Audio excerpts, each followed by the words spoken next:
ദിവിഷ് പ്രാഥമികമായ ചോദ്യം ചെയ്യലിന് ശേഷം ചെന്താമരയ്ക്ക് അല്പം മുമ്പ് ഭക്ഷണം കൊടുത്ത ശേഷം ലോക്കപ്പിന് പുറത്ത് കൊണ്ടുപോയി തിരിച്ച് വീണ്ടും ആ ലോക്കപ്പിലേക്ക് കയറ്റുകയാണ് ചെയ്തിരിക്കുന്നത്. ഇതിനുശേഷം വീണ്ടും മൊഴിയെടുക്കൽ ഉണ്ടാകും. അതിനൊക്കെ ശേഷമായിരിക്കും അറസ്റ്റ് അടക്കമുള്ള നടപടികൾ ഔദ്യോഗികമായി പൂർത്തീകരിക്കുക. ഇനിയിപ്പോൾ പോലീസിന്റെ നിയമപരമായ നടപടിക്രമങ്ങൾ മാത്രമാണ് അവശേഷിക്കുന്നത്. കാരണം പ്രതി കസ്റ്റഡിയിലേക്ക് വന്നിരിക്കുന്നു.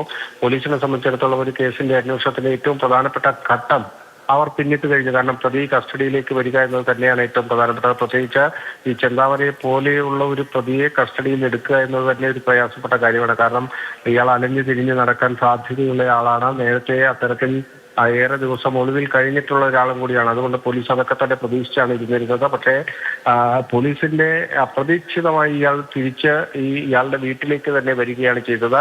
ആ വീട്ടിൽ പോലീസ് കാവലുണ്ടായിരുന്നു. അങ്ങനെ കൃത്യമായും പോലീസിന്റെ കൈകളിലേക്ക് തന്നെ ചെന്താമര നടന്നു വരുന്നു. നമ്മൾ ആ ദൃശ്യങ്ങളിലൊക്കെ തന്നെ കണ്ടു. ഒരു കൂസലുമില്ലാതെ ഈ രണ്ട് കൊലപാതകങ്ങളൊക്കെ നടത്തിയ ശേഷം ചെന്താമര പോലീസ് ലോക്കപ്പിൽ നിൽക്കുന്നതാണ് നമുക്ക് കാണാൻ കഴിയുന്നത്. അത്തരത്തിൽ നമുക്ക് കൃത്യമായും അത് കാണുകയും ചെയ്യാം. കാരണം ഒരു കൂസലുമില്ല. കാരണം ചെന്താമരയെ സംബന്ധിച്ചിടത്തോളം ഈ രണ്ടു പേരോടും വലിയ വൈരാഗ്യമായിരുന്നു. ഈ കുടുംബത്തോട് വലിയ വൈരാഗ്യമായിരുന്നു. ആ കുടുംബത്തെ വകവരുത്തി അതിൽ അഭിരമിക്കുന്ന ഒരു പ്രതിയെയാണ് നമുക്കിപ്പോൾ കാണാൻ കഴിയുന്നത്.